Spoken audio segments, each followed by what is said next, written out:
আমার প্রিয় বন্ধুরা, আশা করি তোমরা সবাই খুব ভালো আছো। এসো, আজকে আমরা একটি হাতি আঁকবো। এই হাতি আঁকার জন্য প্রথমে একটি এরকম আয়তক্ষেত্র আঁকবো। তারপর সেই আয়তক্ষেত্রের প্রস্থটা এক ভাগ ধরবো, ধরে দৈর্ঘ্যকে আমরা 1.5 ভাগ করব। তার আগে আমরা নিচে ওই মাটিটা এক ভাগ নিচে করে নিলাম। এই 1.5 ভাগ লাইনটা টানলাম।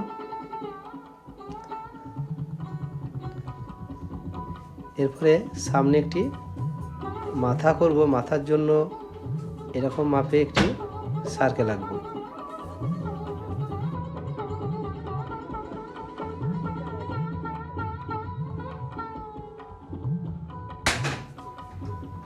পায়ের মাপ এক ভাগের থেকে একটু কম নিচ্ছি, তাই উপরে এই লাইনটি টানলাম। এরপরে পা এর স্ট্রাকচার আমরা আঁকবো।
এইভাবে আমাদের ছবিটি কমপ্লিট হলো।